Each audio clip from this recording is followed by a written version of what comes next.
Ditch the password struggle and level up your Steam login game with QR codes. First, make sure you have the Steam mobile app downloaded and logged in on your smartphone. You can find it on the App Store or Google Play Store. Now, on your computer, when you reach the Steam login screen, instead of typing your username and password, look for the option that says something like Login with QR code or Steam mobile app. Click on it. A QR code will appear on your computer screen. This is your digital key. Open the Steam mobile app on your phone. Tap the menu icon, usually 3 lines or dots, and select Steam Guard.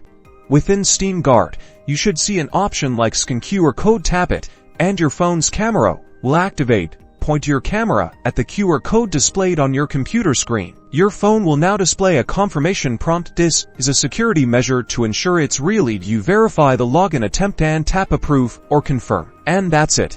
Your Steam client on your computer will automatically log you in, password-free. Enjoy seamless gaming.